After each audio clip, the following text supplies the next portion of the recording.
8 grade अभ्यास पुस्तिका कक्षा 7 अध्याय 7 राशियों की तुलना के बारे में बात करेंगे। प्रश्न की बात करेंगे। पहला प्रश्न है, यदि क्रय मूल्य 72, विक्रय मूल्य 80 रुपये, तब लाभ या हानि प्रतिशत होगा। तो इसमें क्या करेंगे, विक्रय मूल्य से क्रय मूल्य को घटाएंगे, तो 80 में 72 को घटाएंगे तो हो जाएगा 8। अब इसमें लाभ प्रतिशत का सूत्र लगाएंगे। इसका सही उत्तर हो जाएगा ए नंबर, 11 सही 1/9% लाभ। अगला है 1/4 का प्रतिशत रूप होगा। तो जब भी प्रतिशत रूप की बात करेगा तो उसमें 100 का गुणा कर देना है। अब इसमें 1/4 में 100 का गुणा करेंगे तो हो जाएगा 25 चौके 100। अब 25 का ऊपर गुणा करेंगे तो 25 से कम 25, यानी 25% इसका सही उत्तर हो जाएगा, ऑप्शन डी नंबर। अगला प्रश्न है 0.02 का प्रतिशत रूप होगा।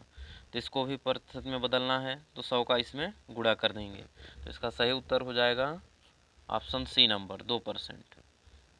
अगला है जब विक्रय मूल्य क्रय मूल्य से कम होता है तब क्या होती है, हानि होती है, यानी बी नंबर इसका सही उत्तर हो जाएगा।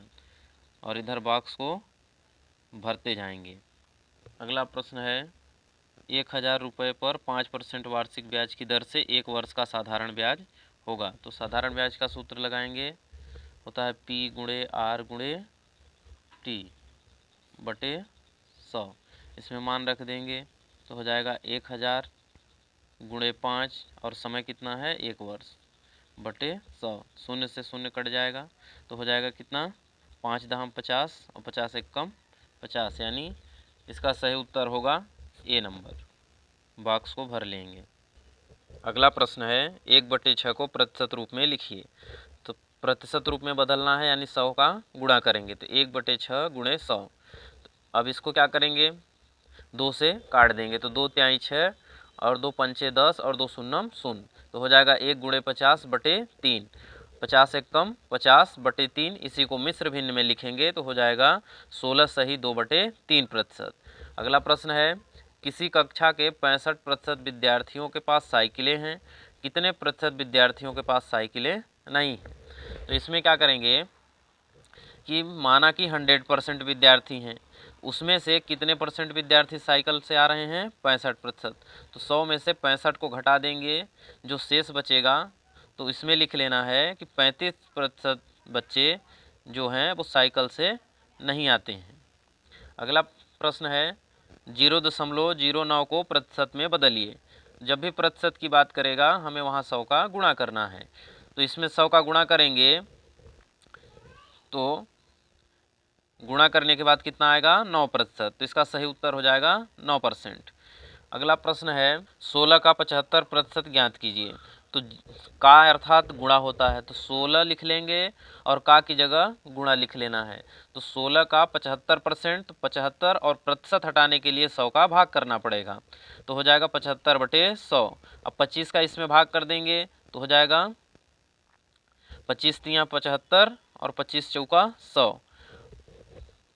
25 तियाँ 75 और 25 चौके 100। और फिर 4 से कट जाएगा, 4 चौक 16, फिर 4 और 3 बचेंगे, यानी 4 तिहाई 12, 12 इसका उत्तर हो जाएगा। अगला प्रश्न है वह समय ज्ञात कीजिए जिसका 25% 14 मिनट है। तो इसमें समय मान लेना है, कि समय बराबर यक्स है। अब बोला गया है 25%, तो यक्स का 25% कितना है, 14 मिनट के बराबर है। तो यक्स और का की जगह हमें गुणा लिख लेना है और प्रतिशत हटाने के लिए 100 का भाग करना पड़ेगा, तो हो जाएगा 25/100 और बराबर 14। 25 से कम 25 और 25 चौका 100। अब इधर से 1/4 हो जाएगा, यानी 25 से कम 25 और 25 चौके 100। और जब 1/4 को पक्षांतरण में ले आएंगे तो 4 ऊपर चला जाएगा और 1 में आ जाएगा। 14 का गुणा 4 से करेंगे, 14 चौको 56 मिनट, और 1 का कोई अर्थ इस पर नहीं है। अगला प्रश्न है 10,000 रुपये 5% वार्षिक दर से जमा किए जाते हैं, 1 वर्ष बाद कितना ब्याज प्राप्त होगा। तो इसका क्या करना है, साधारण ब्याज निकालना है। तो साधारण ब्याज का सूत्र होता है पी यानी मूलधन, रेट यानी दर, और टी यानी समय। तो इसमें लिख लेंगे कि एस आई बराबर पी गुणे आर गुणे टी बटे 100। प्रिंसिपल यानी कितना है, मूलधन 10,000, तो इसकी जगह हमें 10,000 रख लेना है। रेट है 5%, तो आर के जगह हमें 5 रख लेना है। टी यानी टाइम, समय कितना है 1 वर्ष, तो उसके जगह हमें 1 लिख लेना है और बटे 100। अब इसमें क्या करेंगे, 0 से 0 कैंसिल हो जाएंगे। अब इसका गुणा कर देंगे तो कितना हो जाएगा, 100 पचे 500 और 500 एक कम 500, यानी इसका 500 आंसर हो जाएगा। अगला प्रश्न है 1:3:6 के पदों को प्रतिशत में बदलिए। अब इसको प्रतिशत में बदलना है तो सबसे पहले सबको जोड़ लेना है, तो सभी भाग कितने आ जाएंगे, 10। अब अनुपात बोला है, पहले है 1, तो 1 और बटे 10, और प्रतिशत में बदलना है तो गुणे 100 करना पड़ेगा, तो 10 दहम 100। इससे 1 शून्य से 1 शून्य कट जाएगा, बचेगा 10, तो हो जाएगा 10%। अगला है दूसरा 3 और टोटल कितना है 10, तो 3/10 गुणे 100%। 0 से 0 कैंसिल हो जाएगा, तो 10 तिहाई 30, 30 इसमें बचेगा। और अगला है 6 और इधर कुल भाग है 10, तो 6/10 गुणे 100। 0 से 0 कैंसिल हो जाएगा, 10 छक्का 60, तो इसका आंसर आ जाएगा 60। अगला प्रश्न है इसी तरह से, तो प्रश्न है दी गई आकृति का कितने प्रतिशत भाग छायांकित है। तो पहले हमें कुल बॉक्स इसमें से गन लेना है कि पूरे कितने हैं। 1 2 3 4 5 6 7 8, तो टोटल हैं 8। जो कुल रहेगा उसको हमें बटे के नीचे लिखना है, यानी हर में लिखना है, और जितने भरे रहेंगे उसको अंश में लिखना है। तो कितने भरे हैं, 1 2 3, 8 में से 3 भरे हुए हैं। अब बोला है प्रश्न में प्रतिशत में बदलना है, तो हमें 100 का गुणा करना पड़ेगा। तो कितना हो जाएगा, इसको 2 से काट भी सकते हैं, 2 चौको 8 और 2 पंचे 10, 2 शून्यम 0, फिर 2 से कट जाएगा, 2 दूना 4 और 2 दूना 4, 2 पंचे 10। अब इसका गुणा कर देंगे, 25 तियाँ 75 और बटे 2। इसी को अगर मिश्रित भिन्न में लिखेंगे तो हो जाएगा 37 सही 1/2। अगला प्रश्न है एक वस्तु की लागत मूल्य 140 रुपये है, यदि दुकानदार इसे 10% लाभ पर बेचता है तब वस्तु का विक्रय मूल्य ज्ञात कीजिए।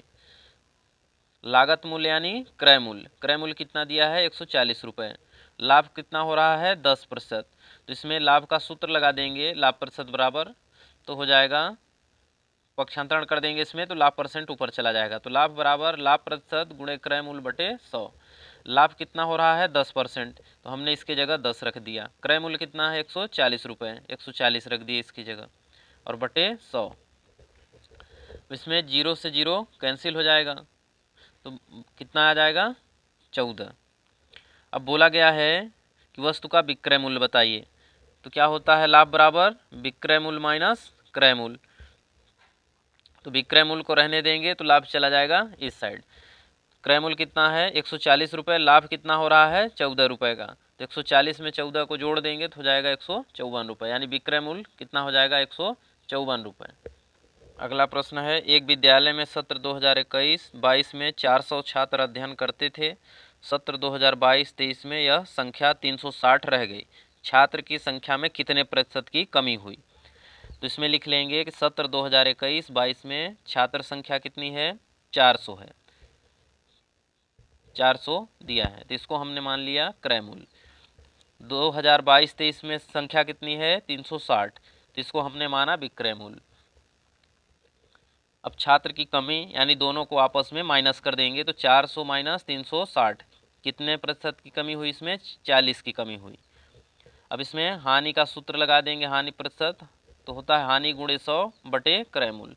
हानि कितना हो रहा है 40 रुपये और गुणे 100, क्रय मूल्य कितना है इसमें 400, तो 0 से 0 कैंसिल हो जाएगा, 40 एक कम 40 और बटे 4, और 4 का जब भाग करेंगे तो हो जाएगा 4 दहम 40, यानी 10% इसका उत्तर हो जाएगा।